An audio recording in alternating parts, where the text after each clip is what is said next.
Hello, English learners. Welcome back to English Pod. My name is Marco. And I'm Erica. And today we're bringing you part 2 of the presidential farewell speech of President Eisenhower. That's right. So we saw in a previous lesson the beginning of this speech. Now we're going to look towards the end of the speech. Now we must tell you as well that we did change the speech a little bit, right? We changed it a little bit to make it a little bit more comprehensible. And also, we did shorten it. The speech isn't this short. We did take out a lot of stuff. All right. So again, Marco, why are we looking at this speech? What are we learning from it? Well, in this last part of the presidential farewell speech, there are a lot of great words that are more difficult and very poetic, so you can use them in different formal circumstances or just to sound a little bit more well-spoken. Yeah. And we also, again, are going to look at some really quite difficult and challenging structures that we hope you can use maybe when you're giving a formal talk or even in your writing if you want to sound quite professional. Okay, very good. So why don't we listen to the dialogue for the first time? Let's listen how President Eisenhower says goodbye, and then we'll come back and look at the words.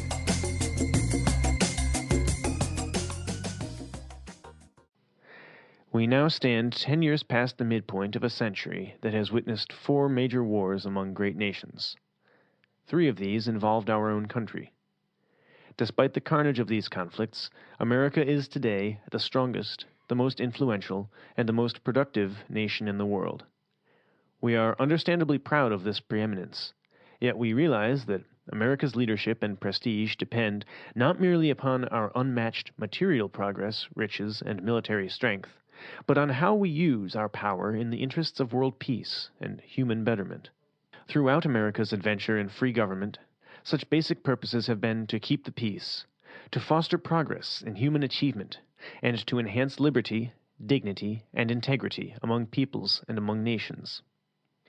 We pray that peoples of all faiths, all races, all nations, may have their great human needs satisfied, that those now denied opportunity shall come to enjoy it to the full, that all who yearn for freedom may experience its spiritual blessings, that those who have freedom will understand also its heavy responsibilities, that all who are insensitive to the needs of others will learn charity, that the scourges of poverty, disease, and ignorance will be made to disappear from the earth, and that, in the goodness of time, all peoples will come to live together in a peace guaranteed by the binding force of mutual respect and love. Now, on Friday noon, I am to become a private citizen. I am proud to do so. I look forward to it. Thank you, and good night. Well, that certainly was a very moving speech, hey? Very moving and, to a certain point, a little bit religious, huh? Yeah, I think we'll talk a little bit about that a little bit later, but let's concentrate on the language now. So we'll go to language takeaway. Language takeaway. All right, on language takeaway today, we'll start with our first word, and it's preeminence. All right, we are understandably proud of this preeminence. A preeminence. So preeminence, what is this? Basically, it's the state of being the leader of something. Okay, so in this case, America was the preeminent nation. Right, so they were coming up, they were very prosperous, so they had a preeminence in the world. All right, so I think we can see here you can use this as an adjective, a preeminent nation, or as a noun, an uncountable noun, the preeminence of our state. Very good. Since we can use this word as a noun and an adjective, why don't we listen to some more examples so we can get a better understanding of it? Example 1. Now please welcome Dr. Frank Hicks, the world's most preeminent expert on nuclear biology. Example 2. He's been a leader in his field for 25 years, and his preeminence has never been questioned. Example 3. Carol Dixon is one of the most preeminent experts in green technology. All right, well, Eisenhower is talking about all of the things that the American people had done since they became a free nation, and one of these things was to foster progress in human achievement. Foster progress in human achievement. Well, I like this verb a lot, to foster something. So if I say to foster progress or to foster something, what am I saying? To help something grow and develop. To take care of it, to nurse it. Yeah. We very commonly hear this word associated with children, right? A foster child. Yeah. So what's that? If you have a foster child, you are basically taking care of a child because the parents can't look after him. It's not like adopting because it's not actually legal. It's just that you're helping somebody out by raising this child. Right. So we can see the connection there, a foster child to foster something. But this is really a great word, and I think it would help to give a couple of examples of how we could use it. So for example, I can say our company is looking to foster better creativity in the workplace. Or we could say, here at Praxis Language, we foster the development of your English. Very good. So the word foster. Now, moving on, in his speech, he was talking about nations and faiths and different types of groups, and he said, all who yearn for freedom. All right, this is a great phrase. All who yearn for freedom. To yearn. So to yearn for something. Now, if I yearn for freedom or I yearn for something, it's basically that I really want it in my heart. Yeah, you really wish for it in a way that's almost painful. You want it so badly. Now, you wouldn't say like, I'm yearning for ice cream, would you? No, unless you were locked up in prison and hadn't had ice cream for 55 years. Exactly. So it's usually related to something that's very difficult to get or something like freedom or yearning for... That's really important. Exactly. Something very important. And now for our last word, President Eisenhower was talking about charity, he was talking about freedom, and he mentioned the scourges of poverty. Okay, so scourges. The scourges of poverty. Scourges is a really difficult but interesting word. So why don't we hear a few more examples to help us understand it? Example 1. Malaria is a disease that continues to be a scourge to the developing world. Example 2. One day we hope to eliminate the scourge of cancer. Example 3. NATO promises to wipe out the scourge of terrorism.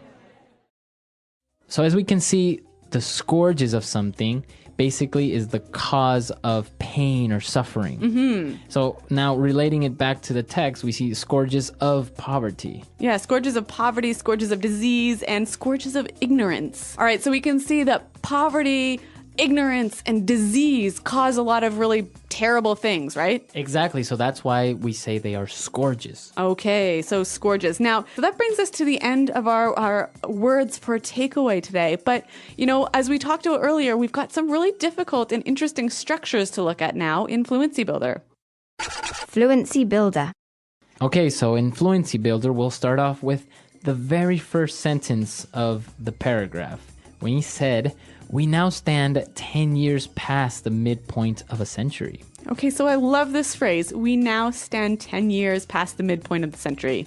Now, it's interesting because he is making reference to the future in the present. Mm-hmm. And he's using a great phrase to do that. We now stand. Mm-hmm. Now, we can change it a little bit and use the first part, we now stand, in different circumstances. So why don't we listen to a couple of examples? Example 1. We now stand before you to declare our love and be united in marriage. Example 2. I stand before this court and declare my innocence. Example 3. Together, we now stand before this great challenge and we will fight arm in arm to defeat poverty. All right, so you can see that this is a wonderful phrase to use maybe in a formal speech, right? Right, or a wedding again, or a formal ceremony. Yeah. So, and it gives you this idea, this sort of very poetic image of people sort of almost standing at the cliff, standing before some big change that's about to take place. Exactly. So 10 years past the midpoint of a century, the United States has witnessed 4 major wars, right? Okay. And, well, he said, despite the carnage of these conflicts, America is today the strongest, the most influential, and most productive nation in the world. Okay, so a great structure here. Despite the carnage of these conflicts, America today is the strongest, blah, blah, blah, blah, blah. Right. Now, let's look at that first word, despite the carnage of these conflicts. Okay, so carnage, what's that? Carnage is like a massacre, right? Where many people got hurt or killed. Okay, so a pretty violent situation when a lot of people died. And now, why does he use this word despite? Okay, so he's basically saying even though we had all of this death and violence in this century, we're still the greatest nation, blah, blah, blah, blah, blah. Exactly, that's exactly it. I can say, for example, despite the economic crisis the world is going through, our company has an enormous opportunity to grow and be more profitable. Okay, or if we want to take it and imagine we're at a wedding, we might say something like this. We could say, despite the many difficulties this couple has faced, they have a very bright and happy future together. Very good. And now, if we take a look at the last paragraph, it's very interesting because it's one sentence. It's a really long sentence. It's a very long sentence. So even though it's not a phrase, let's take a look at the punctuation of this paragraph. Okay, so Eisenhower starts out by saying, we pray that peoples of all faiths, all races, all nations may have their great human needs satisfied. And then we have a semicolon there, right? Right. So why do we have a semicolon? Well, here's what he's doing. He's saying, we pray for something. And then he's listing the many different things that he's praying for. Okay, so it's basically a list. Yep. Okay, so we know that when you're writing a list, we commonly use commas between all the things that are in this list. But here, because they are long and complex ideas, a comma is not enough. Right. You need a semicolon. Okay, so we can see here from the text that the semicolon is a great way to separate ideas, big ideas, complex ideas in a list. Exactly. So you can use it and not necessarily have to end your sentence or that each idea become one sentence. You can all just make it in one big sentence. Yep. You know, and actually I remember back to high school, Marco, my teacher told me, hey, if you throw in a few semicolons into your writing and do it properly, you'll really impress people. All right. So this is good advice that you can take and throw in a couple of semicolons, a little bit of commas here and there, and it'll look like you really know how to write. Yep. Okay. So with that in mind, why don't we listen to what Eisenhower wrote one last time?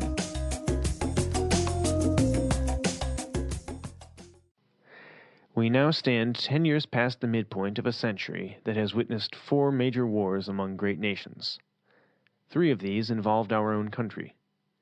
Despite the carnage of these conflicts, America is today the strongest, the most influential, and the most productive nation in the world.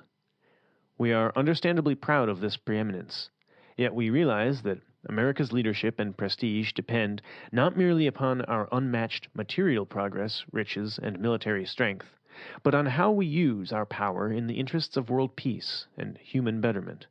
Throughout America's adventure in free government, such basic purposes have been to keep the peace, to foster progress in human achievement, and to enhance liberty, dignity, and integrity among peoples and among nations.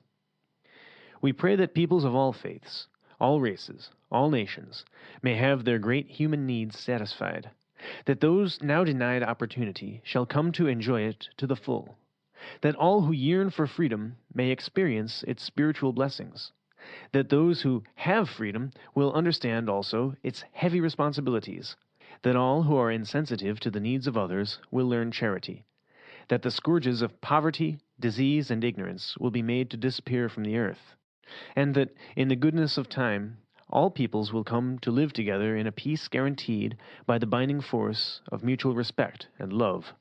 Now, on Friday noon, I am to become a private citizen. I am proud to do so. I look forward to it. Thank you, and good night.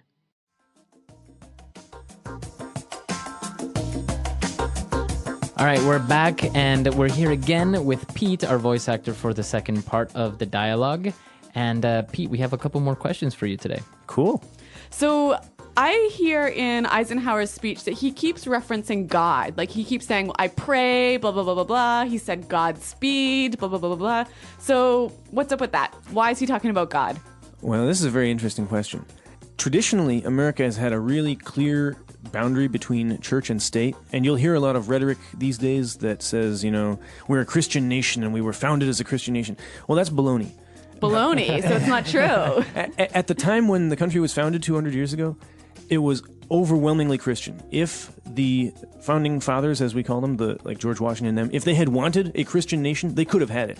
They explicitly did not. And a lot of people since then have gotten that confused. And now when we have a very large Muslim population, we have Buddhists, we have people in all various different kinds of Mormonism and everything, it's even less possible now. So I'm kind of baffled when I hear people say that America is a Christian nation. But you even have it now in the coins, or on the money, right? It says, "In God we trust." Right. That started in the early 20th century. I think that was Teddy Roosevelt era. He opposed that. Roosevelt was really opposed to that. But and then what happened? They approved it. Yeah, and people said later, like Eisenhower talking about this stuff. In America we have something called the Pledge of Allegiance, which I don't think you guys probably have. Not in Canada. yeah. Obviously, you wouldn't do it to America, but to your own. It's kind of like a salute to the flag, right? Yeah, it's a little bit nationalist. I did it growing up. You put your hand over your heart and you face the flag and you say, "I pledge allegiance to the flag of the United States of America and to the republic for which it stands, one nation under God, indivisible, with liberty and justice for all." That part about one nation under God, that was added in the 50s as a kind of a way of showing that America is not, quote-unquote, a godless communist country. Wow. Yeah, because communism teaches, no religion, and so they make sure we're not communists, Okay, but we don't think that, right? Yeah, I mean, I'm all about tolerance, so I think that's kind of absurd. Okay, so what I think is really interesting, though, is that every political speech, every time a political leader has to say something publicly, he'll always quote God, right? Right, and they'll often end a speech with, "Thank you" and "God bless America" or something. Yeah. Exactly. Which, you know what, for me as a Canadian is really strange. Like, if a Canadian president said, "God bless Canada," no one would know what to do. Like, yeah. I don't know. Anyway. I had an ex-girlfriend who was British, and she, Tony Blair started with that a couple times. He said, "And God bless us all" or something, and she was just put off by it, and she was like, "The Brits will never take this," and they didn't. Yeah, no one was impressed. All right, well, an interesting feature of American history, politics, and society. So Thanks for that insight, Pete. Cool, my pleasure. Yeah, and if you guys have any comments or any suggestions about this lesson or any upcoming lessons, just let us know. Or American politics in general. Cool, I'll try to stop in on the forum and see if I can answer a question or two. That would be awesome. So visit us at englishpod.com, and Marco, myself, and Pete are around to answer your questions. All right, we'll see you guys there. Thanks for downloading, and goodbye. Bye.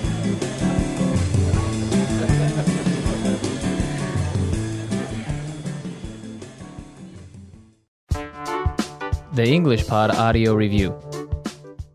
Listen to the meaning, then say the vocabulary word. To help something grow or develop. Foster. Badly affected by disease, pain, grief, etc. Stricken. To feel a strong desire or wish for something. Yearn. In U.S. politics, a member or supporter of the Democratic Party, the more liberal of the two main political parties in the U.S. Democrat.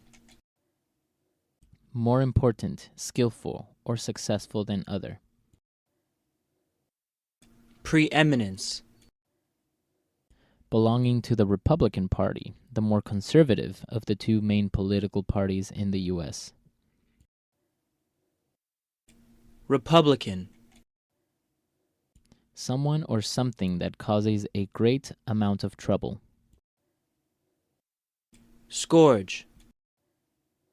In the U.S., the wife of the president-elect. First Lady. To be in a particular place or position. We now stand. An operation or series of operations energetically pursued to accomplish a purpose. Campaign.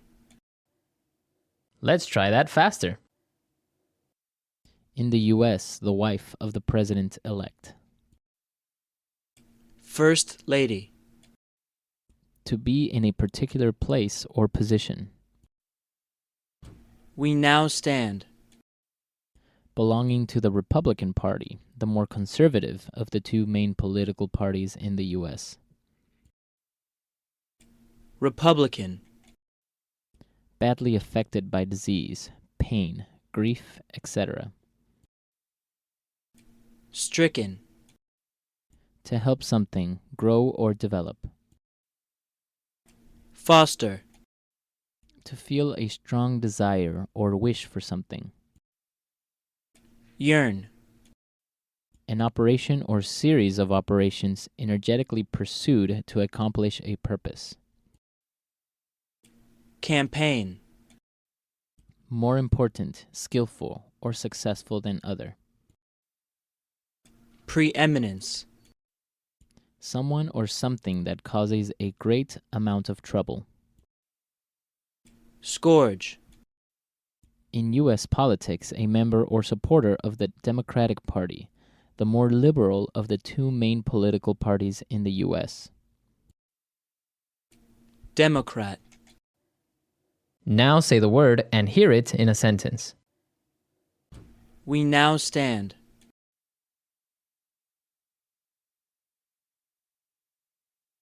We now stand before you to declare our love and be united in marriage. We now stand. I stand before this court and declare my innocence. We now stand.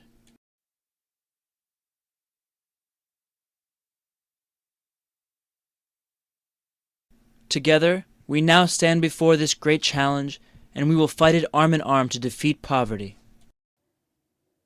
Yearn.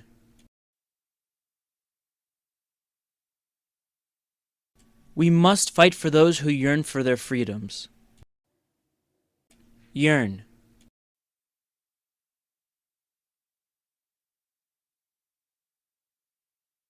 In the pasts of all great men, you will find a yearning to learn and to succeed. Yearn.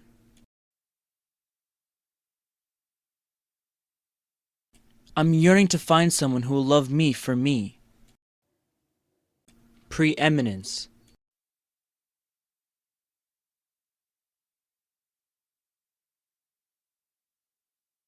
Now, please welcome Dr. Frank Hicks, the world's most preeminent expert on nuclear biology. Preeminence.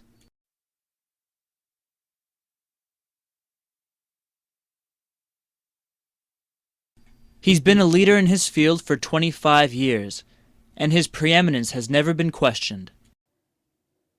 Preeminence.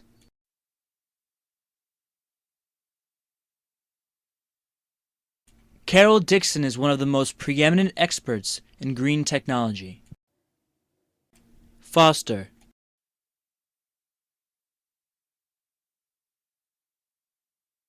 It is our creed to foster and maintain a spirit of fraternity. Foster.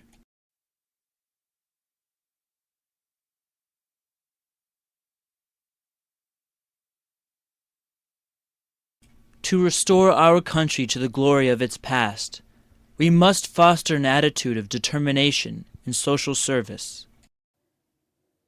Foster.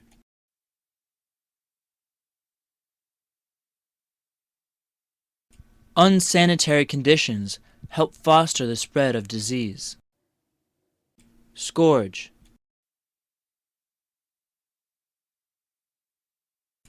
One day we hope to eliminate the scourge of cancer. Scourge.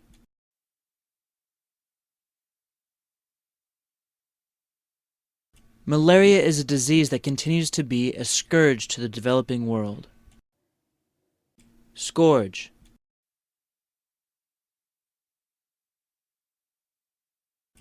NATO promises to wipe out the scourge of terrorism.